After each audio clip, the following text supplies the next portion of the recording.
Mummy, ઓ mummy, એ મમ. હા બેટા, બોલ શું કામ હતું? અને તારે કામ હોય તો તું અંદર આવી જતો હોય તો મારે કિચન માંથી અહીંયા સુધી આવવું પડે છે. હા છોડો ને, આના પર છે ને તમારા પતિદેવના હસ્તાક્ષર એટલે કે સિગ્નેચર કરાવી આપજો. મારા પતિદેવ એટલે એ તારા કઈ થતા જ નથી. મારા શું થાય? તમારા પતિદેવ છે તો તમારા પતિદેવ કહ્યું, પ્રમોદભાઈ.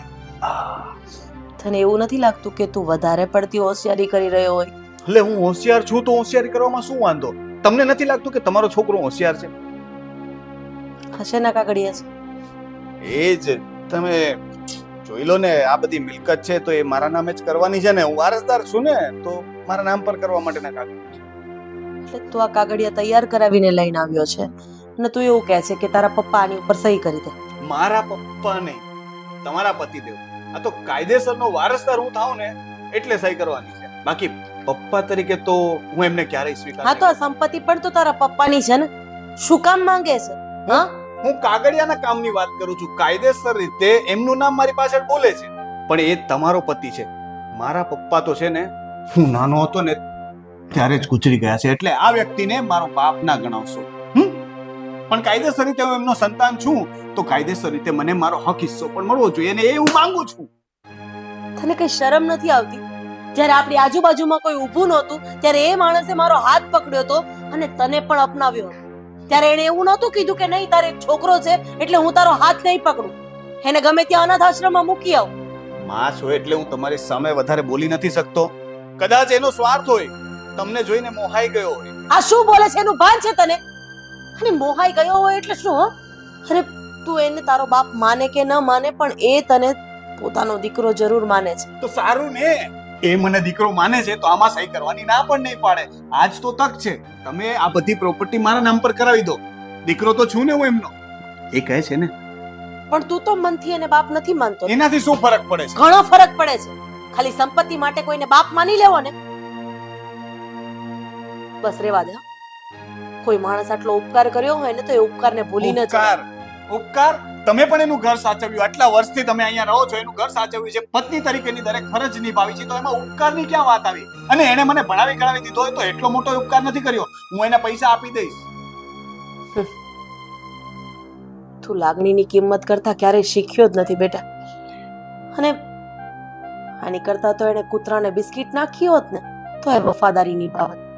તું ખાલી પ્રોપર્ટી માટે ખાલી અહીંયા તારા બાપનું આ કાગળિયા ઉપર નામ લખાવીને આવ્યો છે. અને એ પણ પ્રમોદભાઈને કહેજે કે આની ઉપર સહી કરી આપ. હા, પેલા સંસ્કાર છે મારા. મને તો તને મારો દીકરો કહેતા શરમ આવે. મમ્મી, આ કેવી વાત કરો છો? આ ઘરમાં જો હું છું ને તો એનું કારણ ફક્ત તમે છો, કારણ કે તમે આ ઘરમાં છો એટલે આ ઘરમાં હું છું. એ વ્યક્તિ સાથે તો એક મિનિટ પણ ના રહી શકું. સાચી વાત છે. કદાચ તારા પપ્પાને આ વાતની ખબર જ છે કે તું એને એના બાપ તરીકે સ્વીકારતો નથી, પણ એમ છતાંય એણે તને અને મને આ ઘરમાં રહેવા દીધા છે ને, તો એનાથી બીજો મોટો ઉપકાર બીજો કોઈ ન હોઈ શકે. આકાશ, તમે સહી કરાવી દેજો ને. નહીં કરાવું સહી. તારે જે કરવું હોય ને એ કરી લેજે.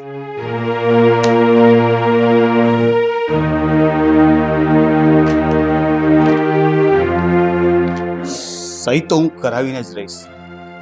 જે મારો હક છે એ તો હું મેળવી જ લઈશ. મમ્મી, તમે ચાહે મદદ કરો કે ન કરો, મારી પાસે ઘણા રસ્તાઓ છે.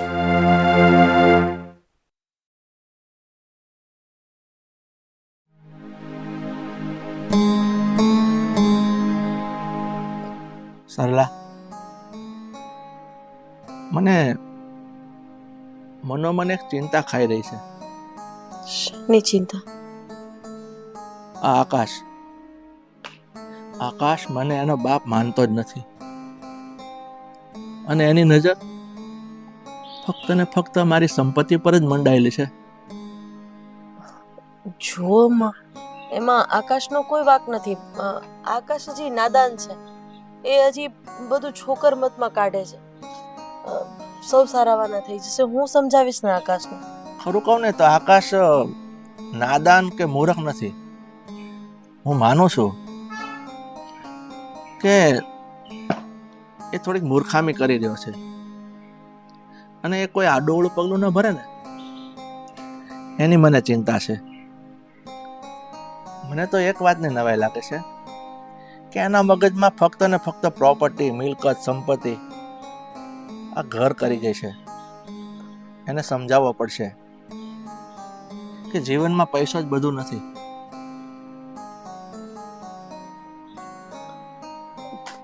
તમે શું વિચાર કરો છો? હું વિચારું છું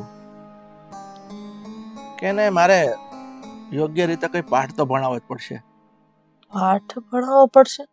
કઈ સમજ નથી પડતી. એટલે તમે કહેવા અને કરવા શું માંગો છો? સરલા, અત્યારે છે ને આ બધી વાત હું તને નહીં જણાવી શકું.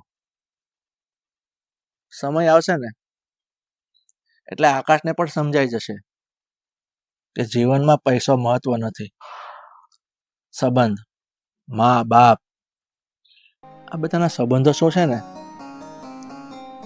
એ એને સમજાઈ જશે. એવું હું કઈ કરવા જઈ રહ્યો છું.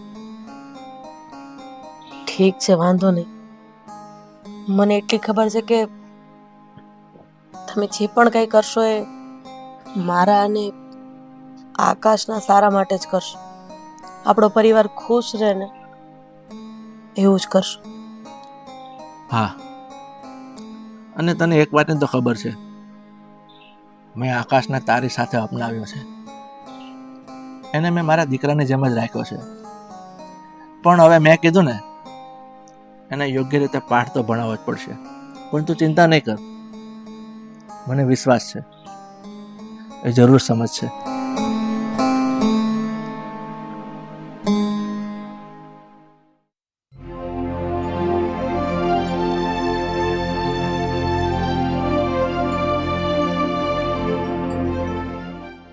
આ બેટા, આ મારું ઘર છે અને આજથી હવે તારે અહીંયા જ રહેવાનું છે. આ કોને ઉપાડી લાવ્યા? કેમ? કોને ઉપાડી લાવ્યા એટલે? પૂછ્યું કે કોણ છે આ? આ મારી દીકરી છે, દત્તક દીકરી, જેને હું દત્તક દીકરી તરીકે મારા ઘરમાં લઈ આવ્યો છું. કઈ ખુશીમાં? ખુશીમાં? સારો પ્રશ્ન કર્યો. કઈ ખુશીમાં? તો તમે સાંભળી લે કે કઈ ખુશીમાં. કારણ કે આ બધી મારી મિલકત અને પ્રોપર્ટી છે ને, એને મારે કોઈ વારસદાર તો જોઈશે ને, મારું પાછળ નામ લાગે એટલા માટે. આ તમે શું બોલો છો? હું તમારો વારસદાર નથી.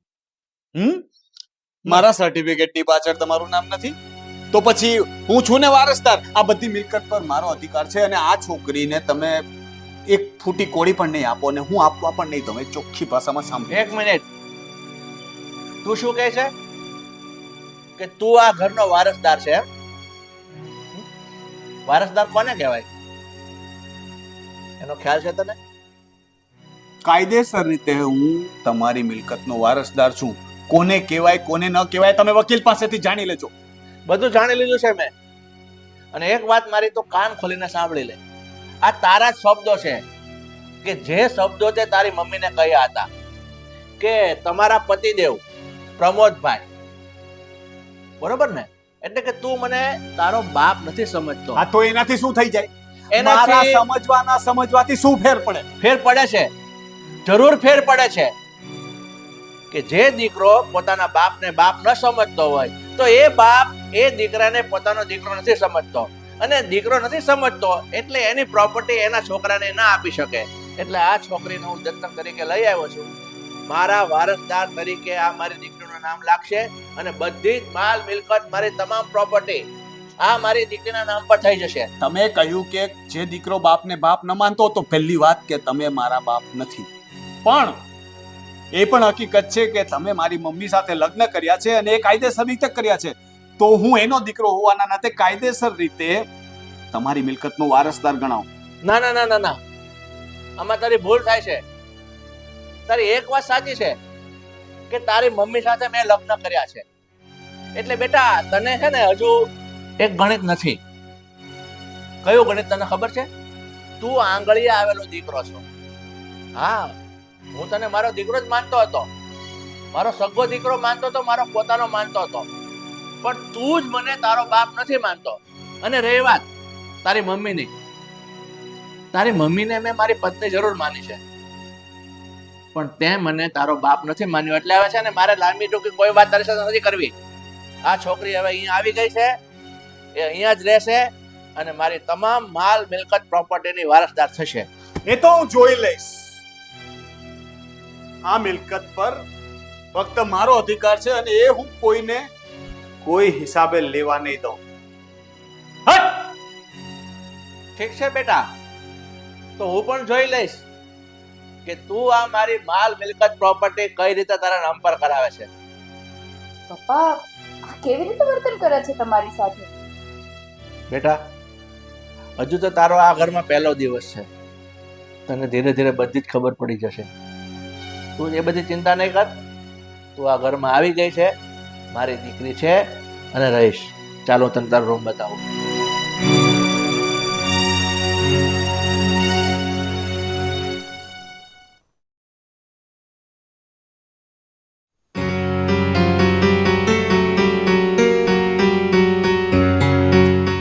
અચ્છા, અહીંયા આટા મારે છે ચોર, હે ને? ચોર? ચોર કોણ છે અહીંયા? બીજાની મિલકત પર નજર નાખે ને એને ચોર જ કહેવાય. બીજાની મિલકત ઉપર મેં નજર નથી નાખી. આ ડિસિઝન તમારા પપ્પાનું છે, મારું નહીં. અચ્છા, તો મારા પપ્પાને એક દિવસ સપનું આવ્યું કે એક આવી છોકરી, એને મારી હું દીકરી બનાવી લઉં અને બધી મિલકત આપી દઉં, હે? અને રસ્તામાં તમે થઈ ગયા પ્રકટ. આવું કોઈ જાદુ થયું? રાતો નહીં થઈ ગયું ને?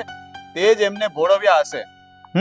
સમજુ છું, કારણ કે હું પણ મિલકતનો પૂજારી છું, એટલે સમજુ છું કે મિલકત માટે કોઈ કંઈ પણ કરી શકે.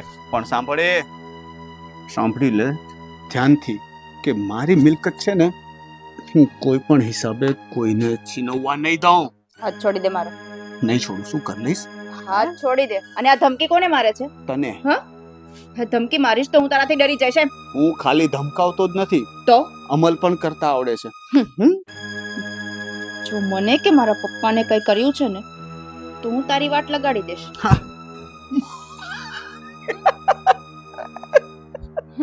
મારી વાત લગાવી દે. અચ્છા, શું કરીશ? હા, હું તો બહુ ડરી ગયો. બતાવ તો શું કરવાની છો તું? મારીશ મને? હાજ પછી જો મને હાથ પણ અડાડ્યો છે કે મારી આજુબાજુમાં પણ ફરક્યો છે ને, અડાડ્યો હાથ, તો ફોજદારીનો કેસ દાખલ કરી દેશ, જેલ ભેગો કરી દેશ. ત્યાં તો પોલીસ તને નહીં છોડે ને, દંડા મારશે, બરફની પાટ પર સુવડાવશે ને મીઠું લગાવશે. એટલી તો ખબર હશે ને. અને હા, આ મારા પાલક પિતા પ્રમોદભાઈ, એનું ધ્યાન રાખવાની જવાબદારી આજથી મારી છે. એટલે મારી આજુબાજુમાં તો શું, મારા પપ્પાની આજુબાજુમાં પણ નહીં ફરકતો. જોઈએ. ઠીક છે, પોલીસ કેસ કરીશ ને, હું તને હાથ નહીં લગાવું. છતાંય તારે પોલીસ કેસ કરવો હોય તો કરી દેજે, પણ એક વાત યાદ રાખજે કે હું જેલમાં ગયો ને તો બહાર આવતાની સાથે જ પહેલું કામ છે ને, તારો હિસાબ ચૂકતે કરવાનું કરીશ. ધમકી મારે છે મને? ના, તો તે જેમ મને ચેતવણી આપી ને, મેં પણ ચેતવણી આપી. તને એવું લાગતું હશે કે હું ધમકી આપું છું. ધમકી નથી આપતી, ચેતવણી આપી છે. મારી આજુબાજુમાં પણ ફરકતો નહીં હવે. મારી વાત તો દૂર, પ્રમોદભાઈ છે ને, આપણા પપ્પા, એની આજુબાજુ ફરકવાની હિંમત નહીં કરતો આજ પછી ક્યારેય. અને આ જે હાથ પકડ્યો છે ને મારો, એ તો બીજી વાર ક્યારેય નહીં કરતો. સમજણ? આ ઘરમાં બધું તારું બધાય અત્યાર સુધી ચલાવી લીધું, પણ હવે આ ઘરમાં હું આવી છું ને તો હું તારી વાત નહીં ચલાવું. તારી કોઈ ધમકીઓથી કોઈ ડરવાનું. જે કરવું હોય ને એ કરી લેજો. જોઈ લઈશ તને.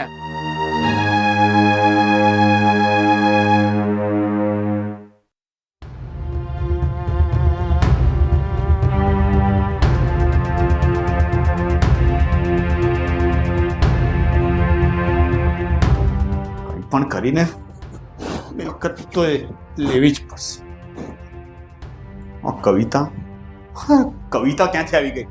અને આ મારા મમ્મીનો નકામો પતિ, એ આને શું કામ ઘરમાં લાવ્યો છે? કવિતાને તો હું નહીં છોડું. ક્યાંકનો છે ને એ પ્રમોદને પણ હું મારી નાખીશ. જો શું બબડે છે? મમ્મી પ્રમોદને શું કરીશ તું? હા, અને શું કહે છે પેલી છોકરી માટે? જો એક વસ્તુ કાન ખોલીને સાંભળી લેજે. અત્યાર સુધી તો મેં તારી દરેક વસ્તુ સહન કરી છે, પણ હવે પછી કંઈ પણ સહન નહીં કરું. એ છોકરીને જો કંઈ પણ થયું ને તો હું ભૂલી જઈશ કે તું મારો દીકરો છે. અને પ્રમોદ માટે જો એક પણ શબ્દ ખરાબ વાપર્યો છે ને તો મારાથી ભૂંડી બીજી કોઈ નહીં. તમે એ છોકરી માટે થઈ મારા પર હાથ ઉપાડ્યો. હા, તમારા ઉપાડ્યો. સગા દીકરા પર હાથ ઉપાડ્યો. મને એ જ નથી એ ખબર. પારકા બાપ માટે થઈને મારા પર હાથ ઉપાડ્યો, જેને હું બાપ માનતો પણ નથી. કઈ રીતે પરવરિશ થઈ છે તારી મને તો એ જ ખબર નથી પડતી.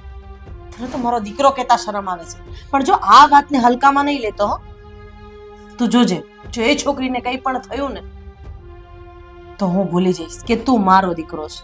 મમ્મી બસ.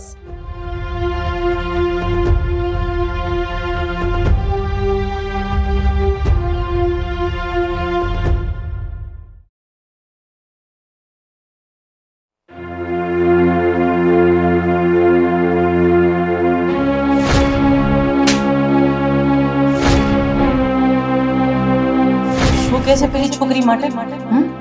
જો એક વસ્તુ કાન ખોલીને સાંભળી લેજે. અત્યાર સુધી તો મેં તારી દરેક વસ્તુ સહન કરી છે, પણ હવે પછી કંઈ પણ સહન નહીં કરું.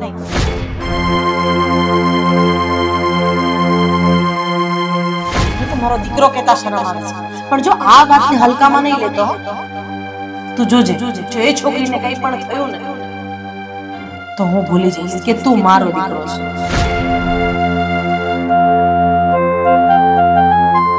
તું જોજે, જો એ છોકરીને કંઈ પણ થયું ને તો હું ભૂલી જઈશ કે તું મારો દીકરો છે.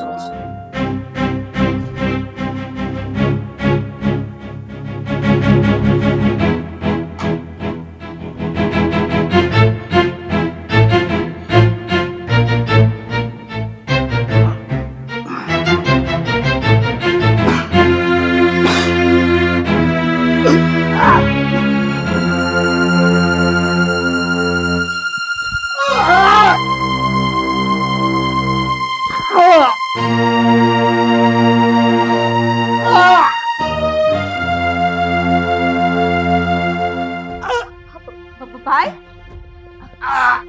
શું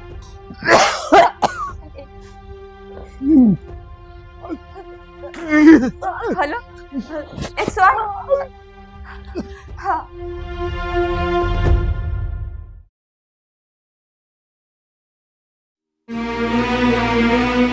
છોકરાને અચાનક આવું તો શું સૂજી ગયું કે એણે? જે હોય તે. હમણાં કવિતાને મેં ફોન કર્યો હતો, એ લોકો ઘરે આવે જ છે. આવી ગયા.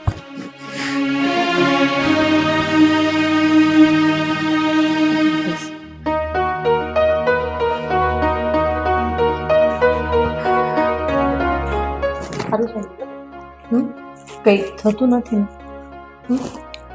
ડોક્ટરે દવા ને એવું આપી દીધું છે ને? બધું આપી જો બેટા, તારો જેટલો આભાર માનું ને એટલો ઓછો છે. જો તું સમયસર ન પહોંચ્યો તો આજે કદાચ આકાશ મારી સામે ન હોત. હું ના બોલો. હું નહોતી ઈચ્છતી કે આકાશને કઈ થઈ જાય, એટલે હું ફટાફટ દવાખાને લઈ. Thank you. હું તો તને મારી દુશ્મન માનતો હતો અને તે જ મારો જીવ બચાવ્યો. એક વખત દવા તો પી લીધી, પણ પછી મને પોતાને પણ અફસોસ થતો હતો કે મેં શું કરી નાખ્યું, પણ મારી પાસે બીજો કોઈ રસ્તો નહોતો. તમને લાગતું હશે કે હું મિલકત પડાવવા માટે આટલું બધું શું કામ કરું છું, પણ હકીકત કંઈક બીજી જ છે. બીજી છે એટલે તું શું કહેવા માંગે? જો બેટા, બધા ઘરના જ છે, કોઈ બહારનું નથી. તારા મનમાં જે પણ કંઈ હોય તો તું વાત કર, તો તારા પપ્પા પણ એ વાતનું સમાધાન કરી દેશે. નહીં પ્રમોદ? હા આકાશ. ખોટી સંગતના લીધે હું થોડો સમય માટે જુગાર અને સટ્ટાના રવાડે ચડી ગયો હતો.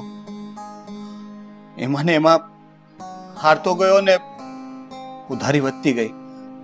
હવે એ લોકો મારા જીવની પાછળ પડ્યા હતા. એટલે મને બીજો કોઈ રસ્તો નતો દેખાતો. મને એમ કે મિલકત મળી જાય તો મારો જીવ બચી જાય. પણ એમાં કવિતા આવી ગઈ. મને થયું કે હવે તો મને કંઈ નહીં મળે.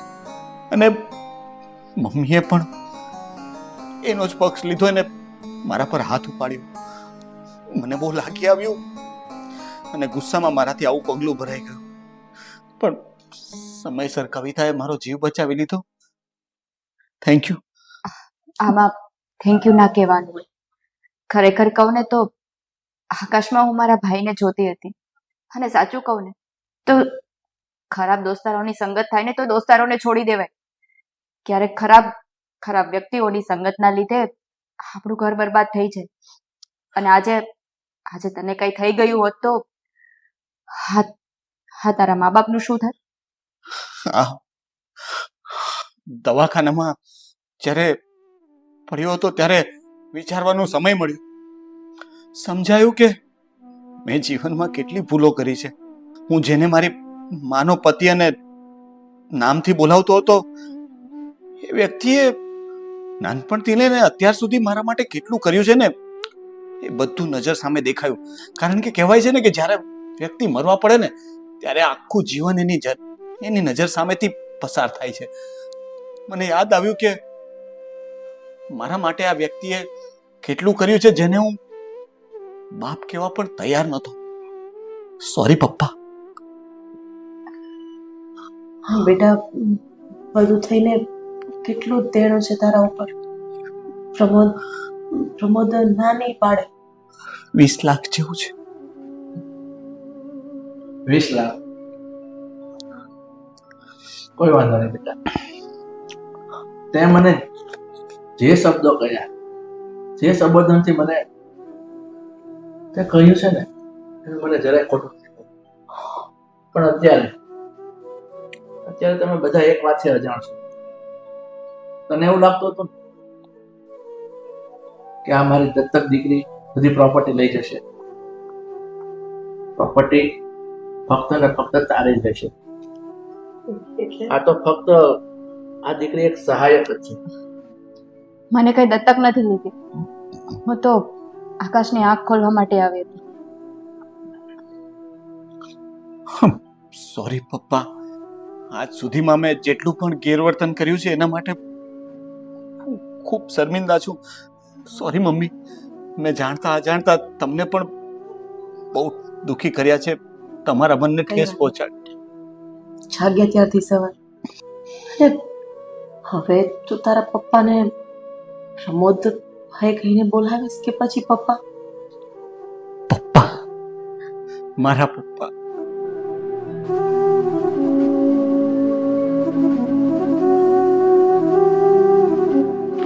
સોરી. ભાઈ બેટા, તારે સોરી કહેવાની કોઈ જરૂર નથી. આ બધું તું હવે ભૂલી જા.